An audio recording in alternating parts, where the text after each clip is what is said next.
The Eternal Bloodline. Kabanata 11. Napatingin si Kyle sa matangkad na professor na nakatayo sa harapan niya. Ayos lang po. Salamat po sir.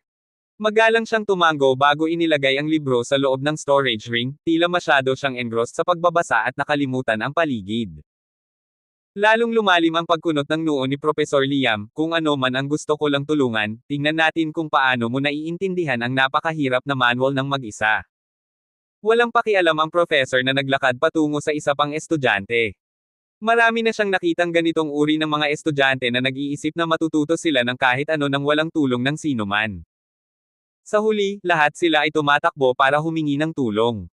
Sa kabilang banda, naglakad si Kyle patungo sa isa sa mga dummies. Inilabas ang espada mula sa storage ring, huminga siya ng malalim. Nagbabasa na siya ng artbook at matapos lang basahin ito ng kalahating oras ay naiintindihan na niya ang apat na galaw. Tila ang kanyang mga kakayahan sa pag-unawa at pag-unawa ay tumaas ng hindi kapanipaniwala pagkatapos na mabawasan ang epekto ng pagsugpo sa linya ng dugo. Matapos intindihin muna ang lahat ng galaw, nagmura siya sa loob dahil alam na niya ngayon kung bakit aabutin ng daan-daang taon para lang makabisado ang isang galaw. Ang apat na galaw mismo ay napakadaling isagawa. Upang may sigawa ang unang hakbang, hindi ka maaaring gumamit ng malupit na puwersa. Ang paggamit ng liwanag bilang isang daluyan ng isang mabilis na pagtap ay maaaring hatiin ang kaaway sa kalahati. Sila ay magaan at mapanire sa parehong oras. Ang araw na ang lakas sa iyong braso ay naging kaysa ng espada, saka mo lang makakayanan ang unang galaw. Tumingin si Kyle sa dummy, hawak ang espada na napakalaki ng kinatatayuan niya. Huminto si Alec na nagpa-practice malapit sa kanya at tumingin kay Kyle ng may pananabik.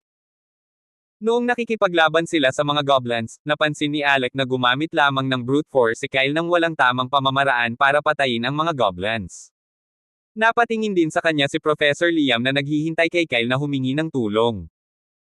Ang biglang pagbabago ng atmosphere ay nakaakit ng ilan pang estudyante na nakatayo sa likod ng professor, napatingin din sila kay Kyle. Samantala, si Kyle na hindi man lang naisagawa ang hakbang ay naramdaman ang nagbabagang titig na nagmumula kay Alec. Naramdaman din niyang may nakatingin sa likod. Nagsimula siyang pagpawisan. Damn! Muling huminga ng malalim si Kyle ay nagpasya na alisin ang laman ng isip niya. Matapos mas mahigpit na hawakan ang espada, dahan-dahan niyang nilaslas ito ng paalang at ang pagkilos na hinihintay ng lahat ay sabik na makita ay naisakatuparan. Napatingin si Alex sa dulo ng espada at kumunot ang noo dahil wala siyang naramdamang puwersa sa pag-atake. Aatake ba siya sa dibdib? Ngunit ito ay masyadong mabagal at madaling maharangan. Parehong-pareho ang iniisip ni na Alec at Professor Liam, ngunit biglang naging napakabilis ng espada at nag-iba ng trajectory sa kalagitnaan ng pagpuntirya sa leeg ng dummy. Nagulat si Professor Liam. Samantala, tinamaan ng espada ang leeg ng dummy ng isang itap. Ha! Napatulala na bulalas ni Alec dahil hindi gumagalaw kahit isang pulgada ang dummy.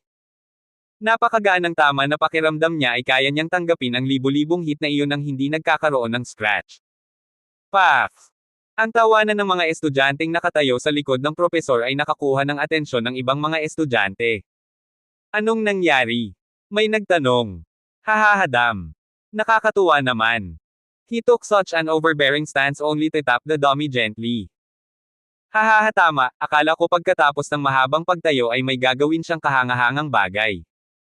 Narinig ang hindi mabilang na tawa ay napahiya si Kyle na namula ang dulo ng kanyang tenga. Fuck, sino ang nagsulat nitong art? Ipagdasal na hindi kita natagpuan o kung hindi ay tiyak na bugbugin kita. Matapos isumpa ang lumikha ng sining sa loob-loob niyang sinubukang huwag pansinin ang mga hanggal na walang tigil na tumatawa. Ano bang alam nila, napakalakas ng art, kailangan ko lang ng practice. Inaalo pa ni Kyle ang sarili sa loob ng mock-car. Inig siya ng mahinang tawa mula sa kaliwang bahagi. Lumingon siya at nakitang si Alec pala. Tinapin ni Alec ang kanyang bibig gamit ang isang kamay at may hawak na espada sa isa pa, tila pinipigilan niya ang pagtawa ngunit nabigo siya.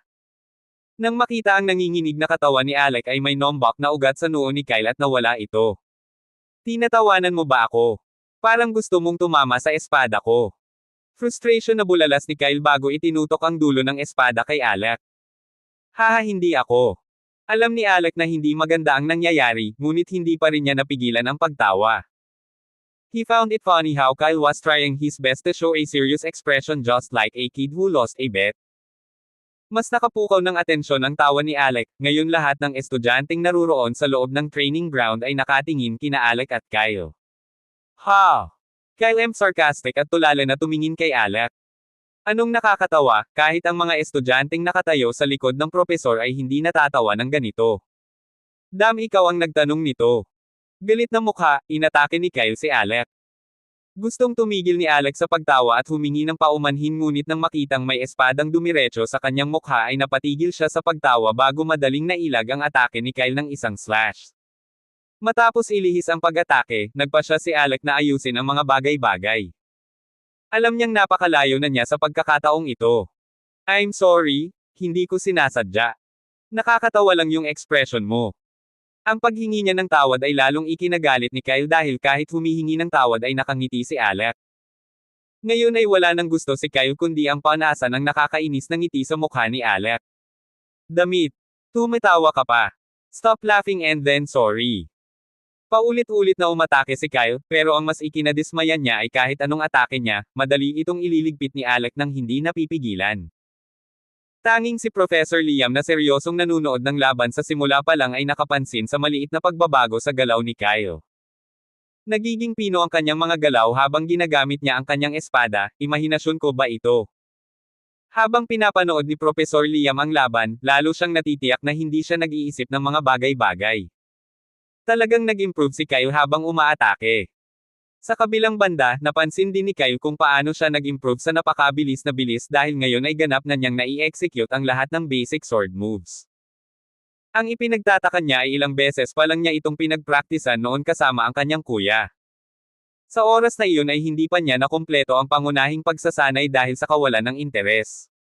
Sumulyap si Kyle kay Alec na direktang humaharang sa pag-atake, only to find him gazed back with a surprise expression.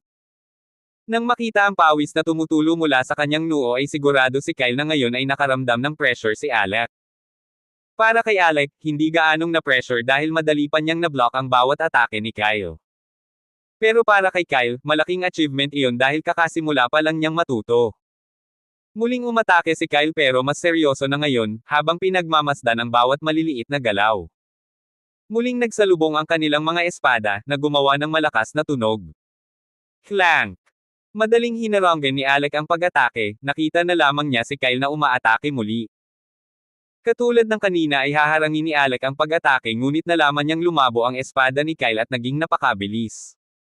Nanlaki ang mga mata ni Alec matapos makita ang espadang nagbabago ng trajectory sa kalagitnaan.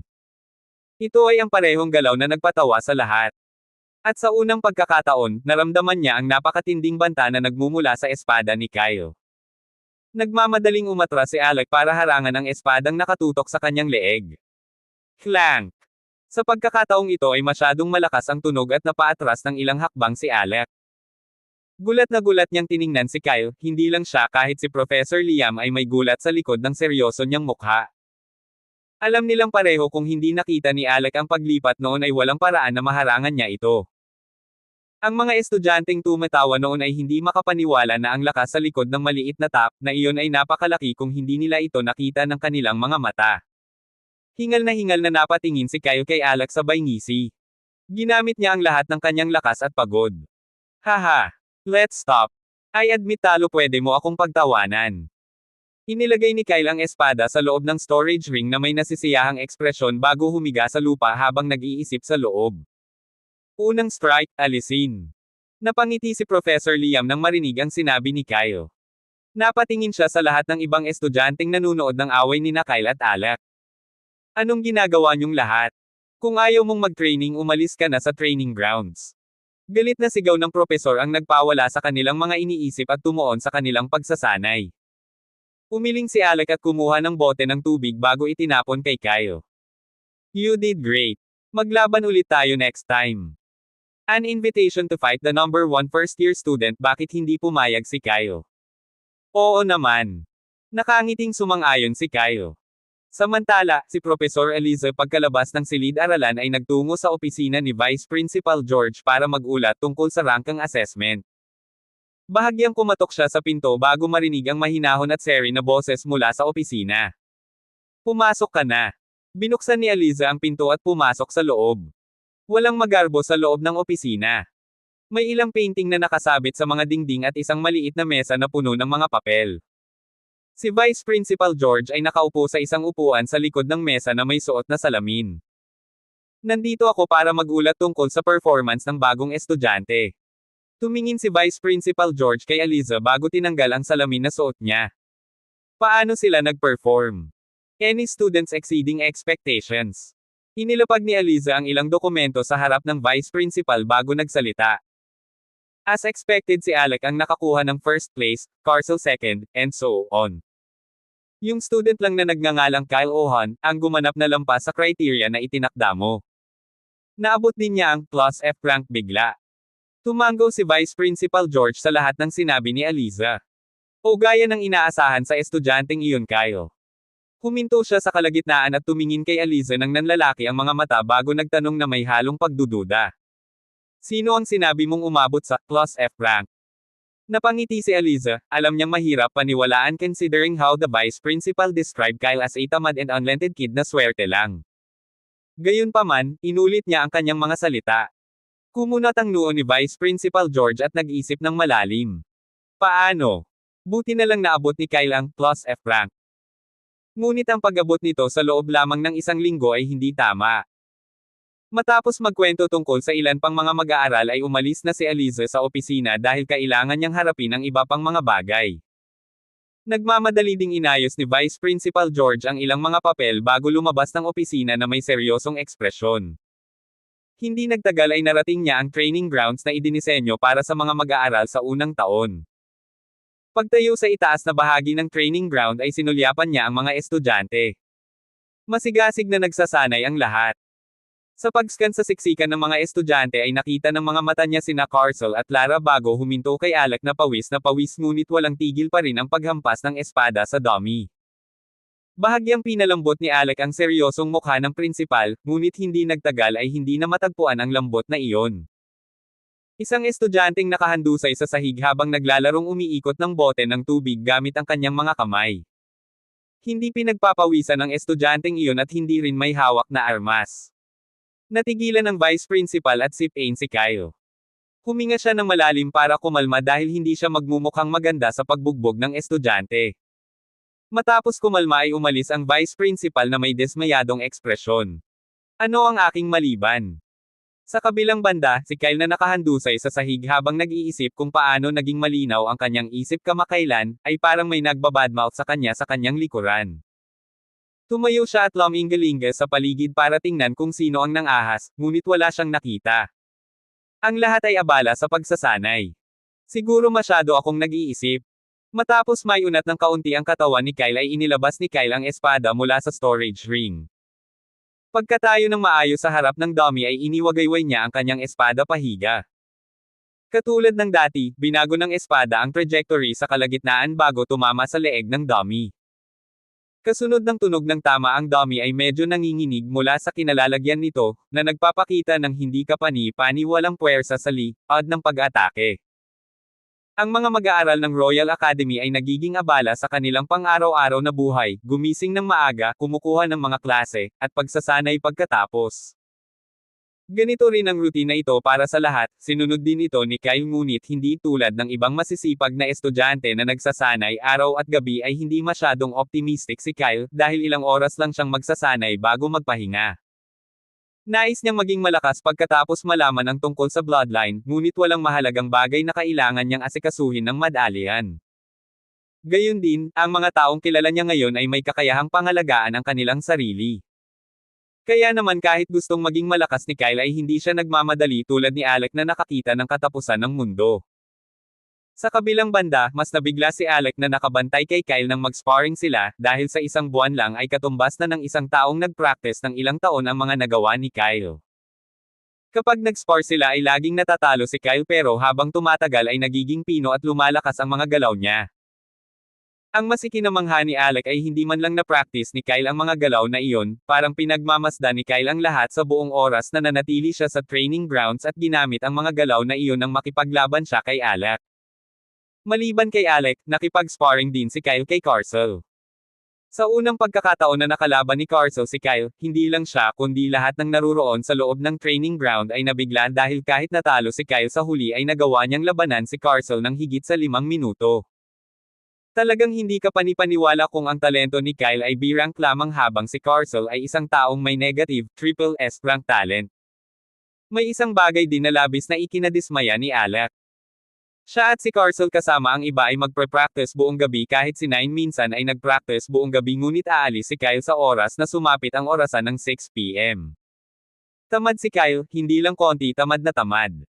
Ang talentong ipinakita ni Kyle sa loob lamang ng isang buwan ay sapat na upang maiinggit ang iba. Si Professor Liam ang training instructor ay namangha rin sa performance ni Kyle. Natukso siyang kunin si Kyle bilang alagad ngunit nang sabihin sa kanya ni Professor Aliza na B-rank lang ang talento ni Kyle, walang choice si Professor Liam kundi ang bumantong hininga. Ano ang silbi ng hindi kapani-pani walang potensyal kapag hindi niya kayang lampasan ang B-rank? Nalulungkot siya na ang isang tulad ni Kyle ay may mababang talento.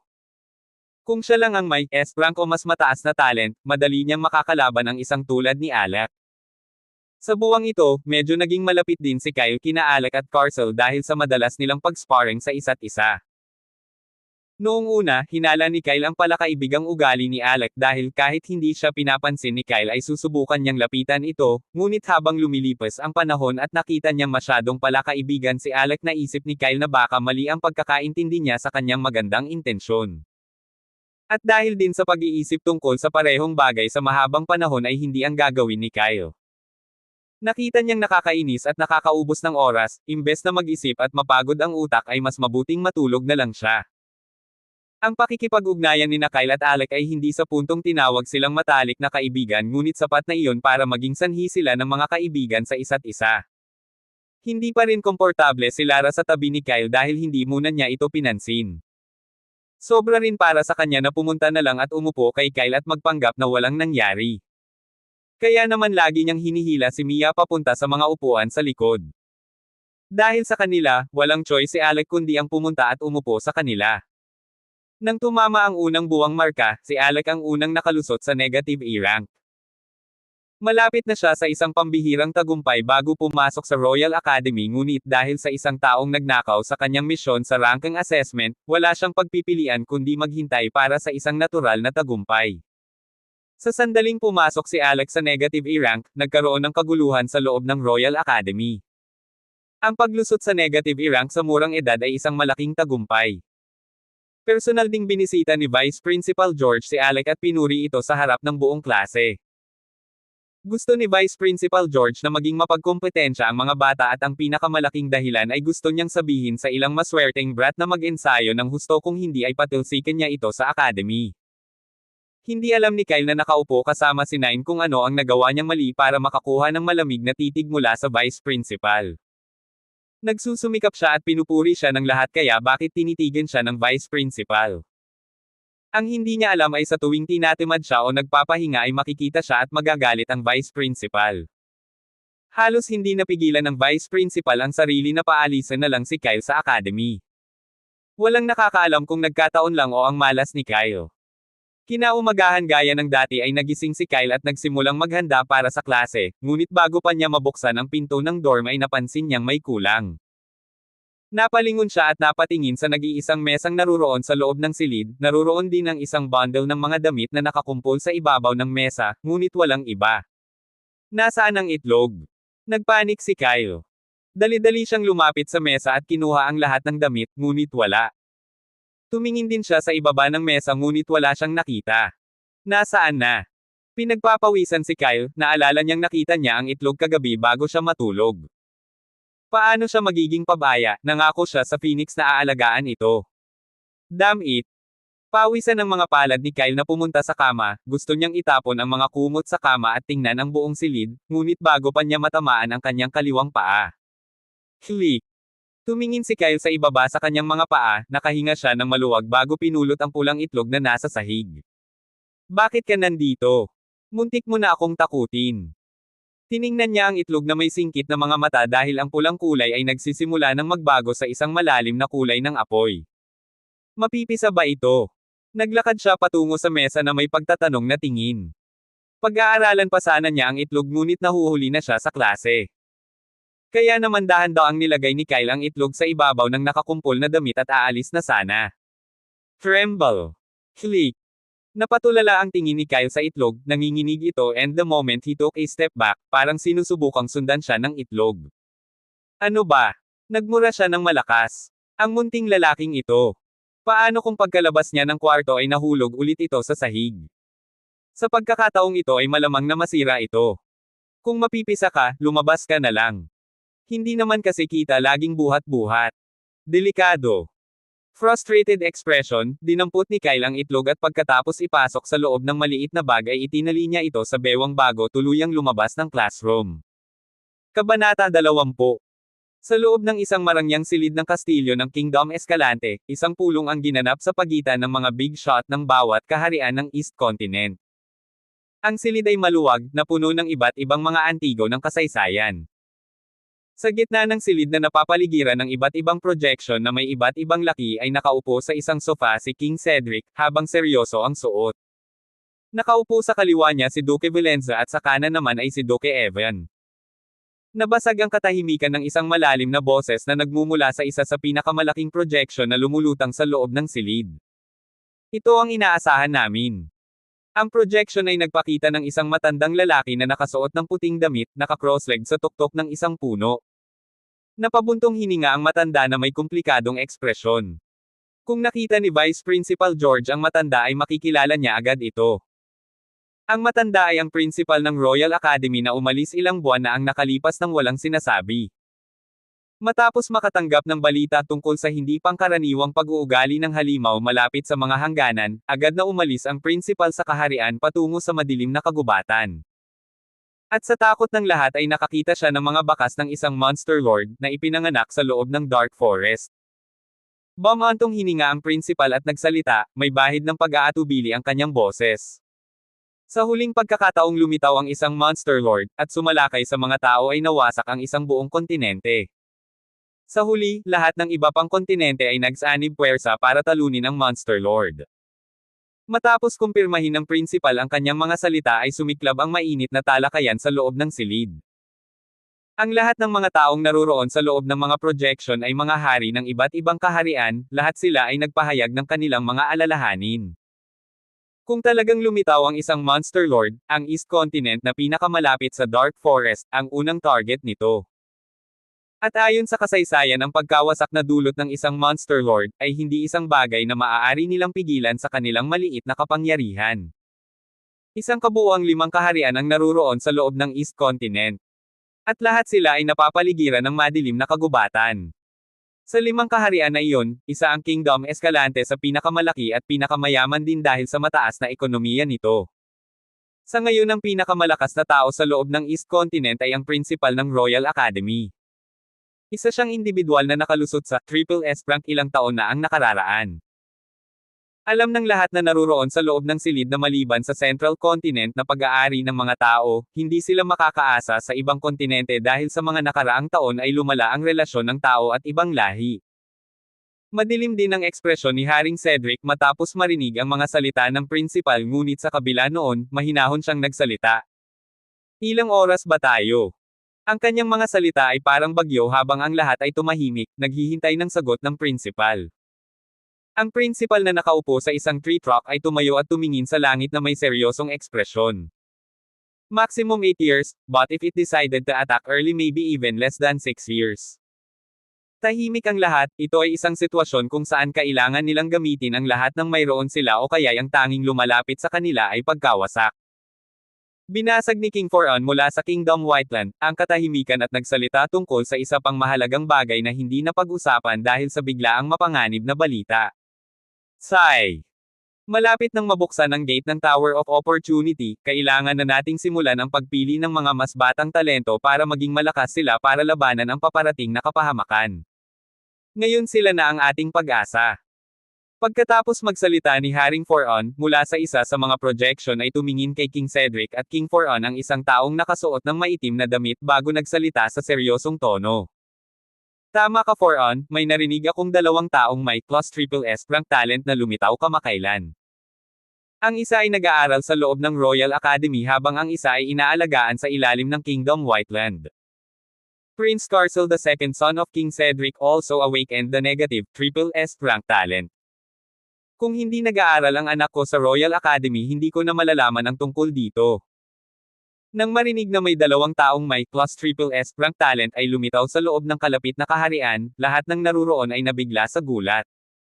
Hindi man lang nila alam ang balitang ito. Napakunot ang noo ni Haring Cedric nang marinig ang sinabi ng lalaking maitim ang damit, sasabihin niya ito sa lahat ngunit dahil sa mga nangyari kamakailan, tuluyan na niyang nakalimutan ang lahat. It's not like I was trying to hide it. I also just found out recently through Vice Principal George that a commoner named Alec, awakened, plus triple S, rank talent. And about Carcel, sigh. Anong magagawa ko sa kanya, hindi man lang niya sinabi sa nanay niya na may talent siya na higit pa sa kapatid niya. Tumango si Haring Foron at nilinis din ang kanyang pangalan ng seryosong ekspresyon.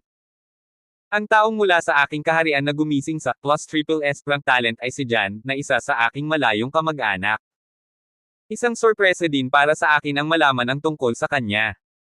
Nag-iba ang paksa ng talakayan sa loob ng silid. Nagpahayag muna ng pagkagulat ang lahat bago nagpahayag ng kaligayahan. Kung bago ang balita tungkol sa Monster Lord, ay alam nila na ang kalapit na kaharian ay may isang taong may plus triple S rank talent, ginawa na sana nila ang lahat para patayin ang taong iyon o sinubukang i-scout siya sa kanilang panig. Ngunit ngayon ang sitwasyon ay masama.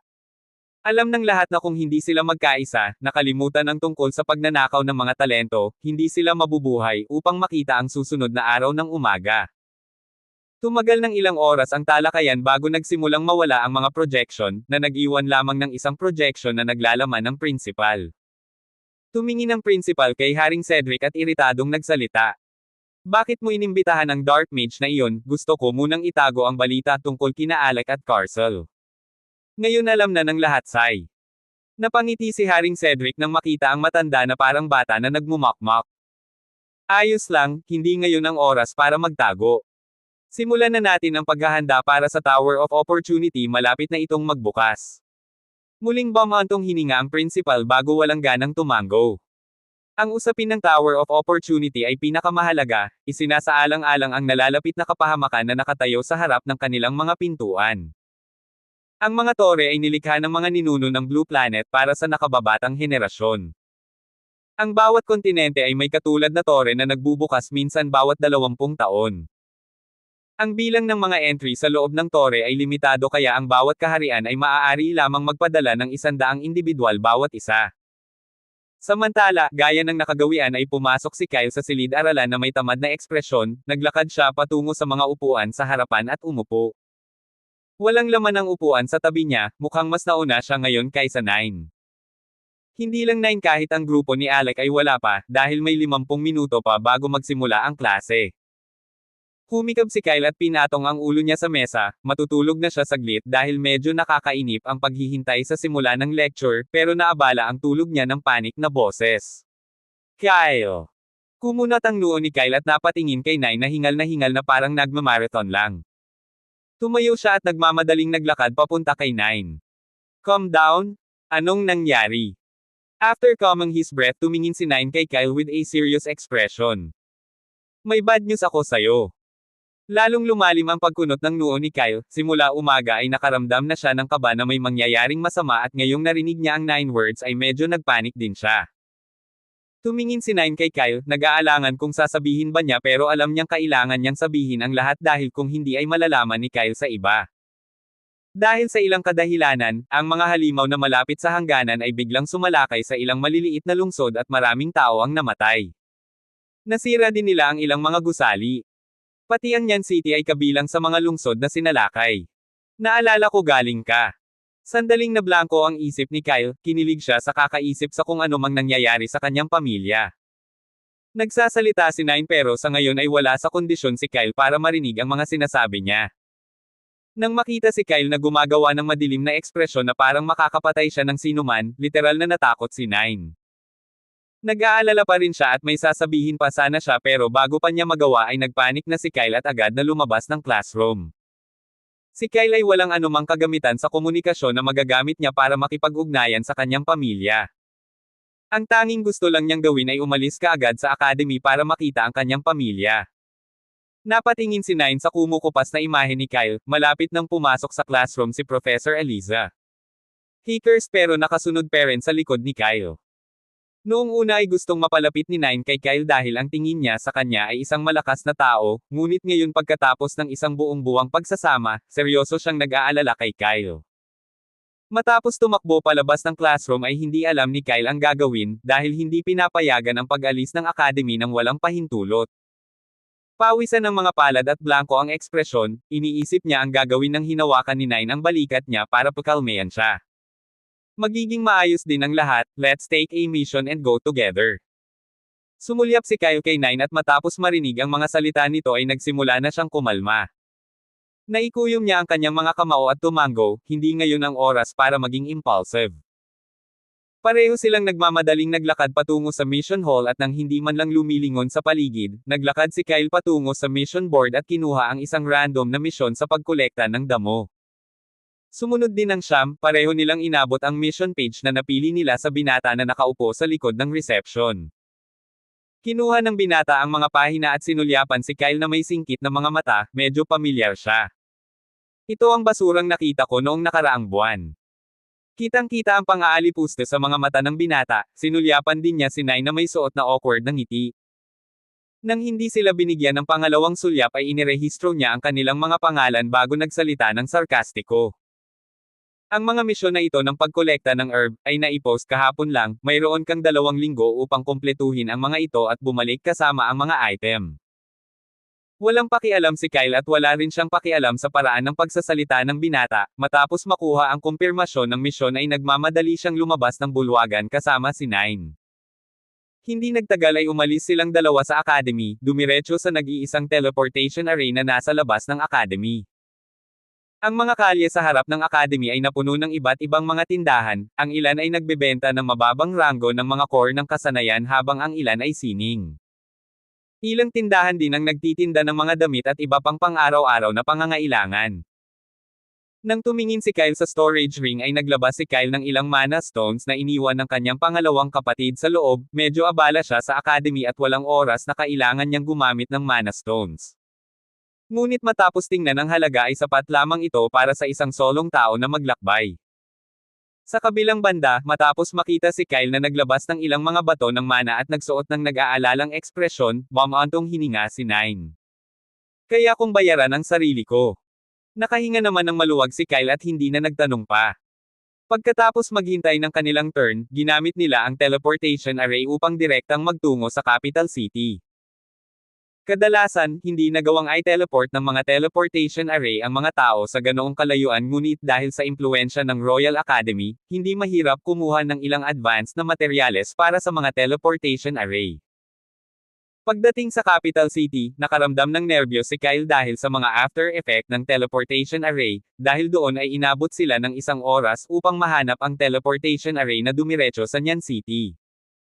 Ngunit dahil napakaraming tao ang patungo sa Nyan City, tumagal pa ng ilang oras bago ito ang kanilang turn.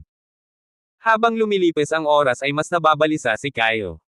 Lalong lumala ang kanyang pag-aalala nang makarating sila sa Nyan City dahil ang tanging naghihintay sa kanilang pagdating ay mga sirang gusali. Nang umalis siya, ang maliit na lungsod ay abala sa lahat ng uri ng mga tao na abala sa kanilang pang-araw-araw na buhay. Ngunit ngayon ang kalangitan ay napuno ng kulay abong ulap at ang kapaligiran sa paligid ng lungsod ay madilim. Daan-daang tao ang tumatakbo dito at doon sinusubukang humanap ng tulong o sinusubukang iligtas ang ibang tao.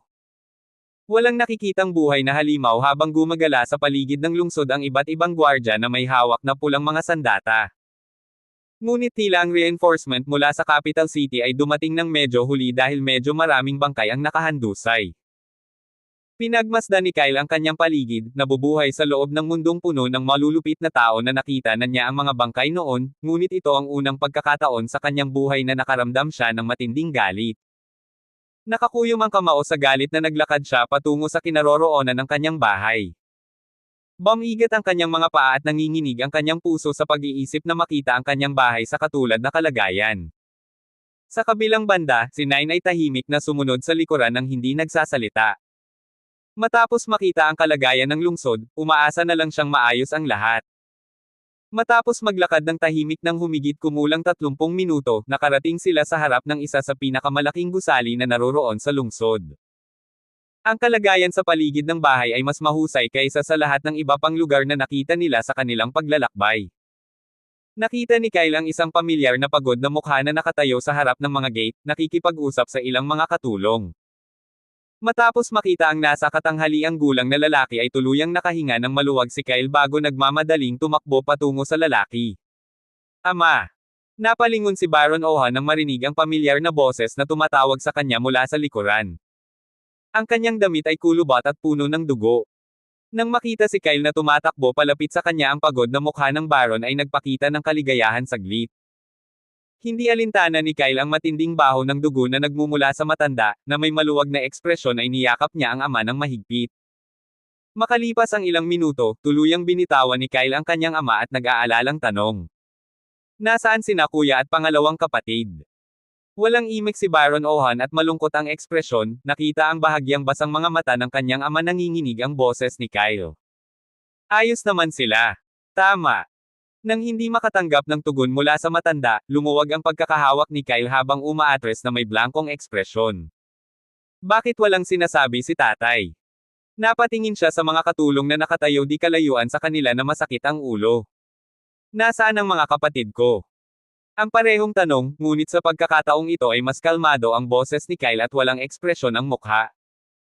Sa mga katulong, isang matandang lalaki na nakasuot ng butler outfit ang naglakad patungo kay Kyle na nagmamadaling yabag. He gazed at Kyle but then lowered his head not dare to meet those scary eyes. Bilang mayordomo ng bahay ay binabantayan ng matanda si Kyle mula sa murang edad, kaya naman alam niyang laging tamad at walang pakialam ang young master. Ngayong nakikita na ni Kyle ang napakalakas na aura, naisip niya kung paanong sa loob lamang ng isang buwan ay nagbago na ang young master. 2 araw na ang nakalipas nang sumalakay ang mga halimaw, napakasama ng sitwasyon. Iminungkahi ng ilan sa mga kamag-anak na icon actress si Kyle na nasa Royal Academy para humingi ng tulong, ngunit tinanggihan ng ama ni Kyle na si Baron Ohan ang ideya. Sa pagkakaalam niya ay B-rank lang ang talent ni Kyle kahit sabihin sa kanya ang sitwasyon ay wala siyang magagawa para makatulong.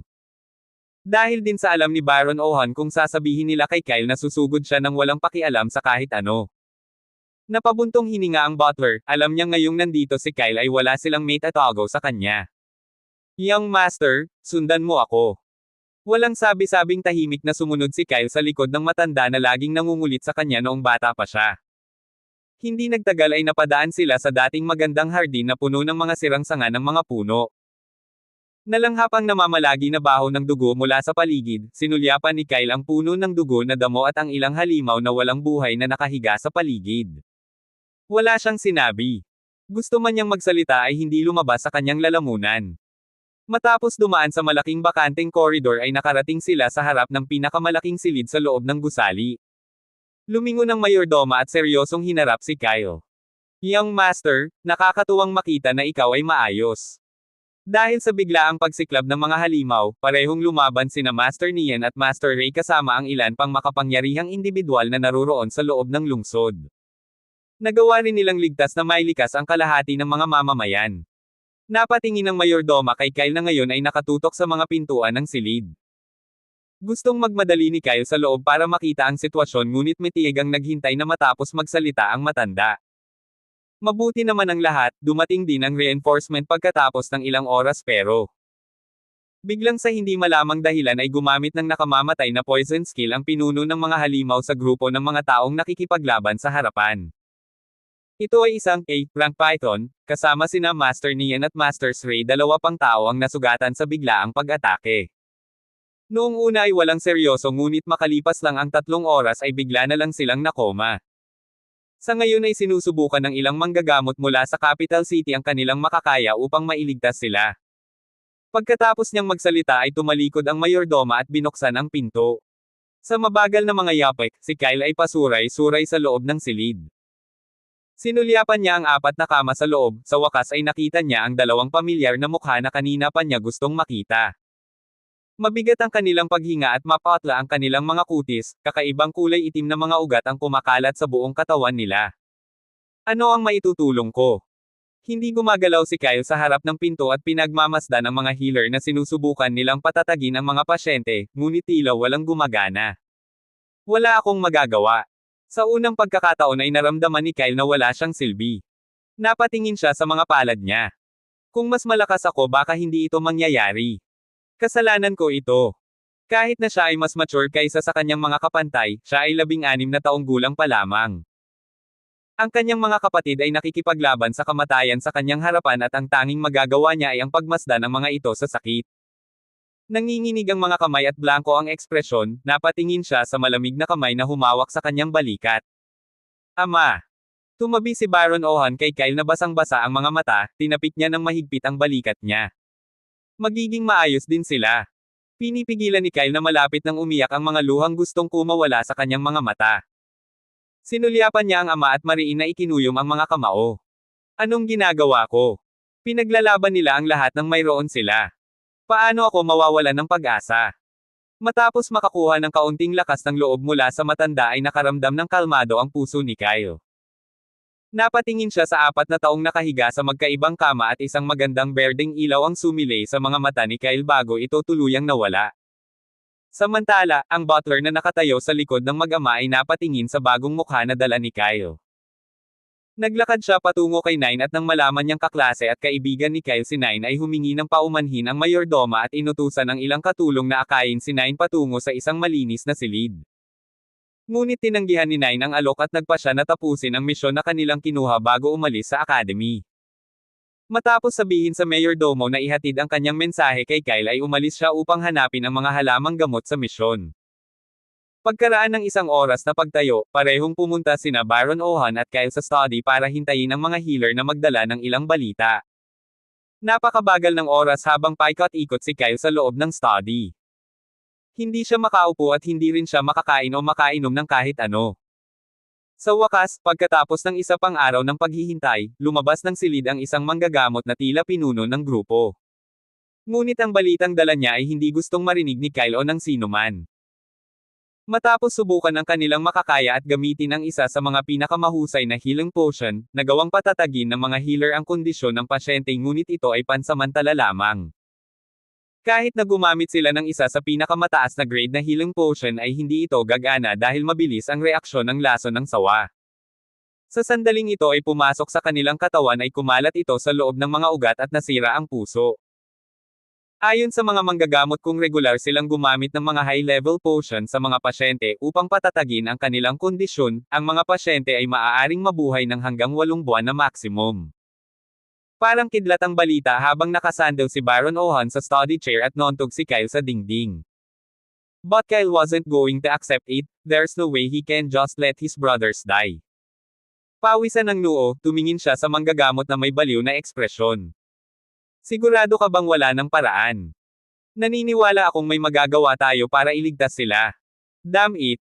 Anything is fine as long as there's hope. I am willing to pay any price. Napatingin ng healer kay Kyle na tila nawala ng gana.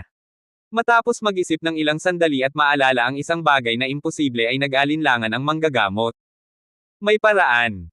Sinulyapan ni Kyle ang manggagamot na may halong paghinga. Hindi mahalaga kung ano ito basta't mailigtas niya sila, handa siyang gawin ang lahat. Ano yon? Elixir ng buhay. Natahimik ang lahat at binalot ng pin drop na katahimikan ang silid.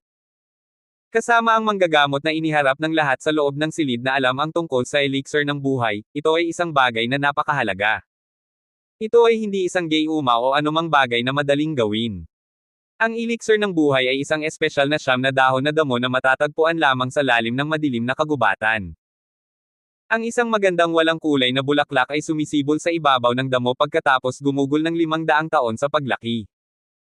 Sinasabi na hanggat ang isa ay hindi patay, ang elixir of life, ay maaaring magpagaling ng anumang sakit, maging ito man ay ang mga nakatayo sa pintuan ng kamatayan. Ngunit ang problema ay ang napakabihira nito, dahil sa kahalagahan nito para sa isang normal na tao na makakuha o makahanap ng elixir of life, ay halos imposible. At kahit na kung nagkataon ay lumitaw ito sa palengke, walang paraan na ang mga mayayamang maharlika, ay magpakawala ng isang mahalagang halamang gamot. Abangan ang mga susunod pang kabanata ng The Eternal Bloodline.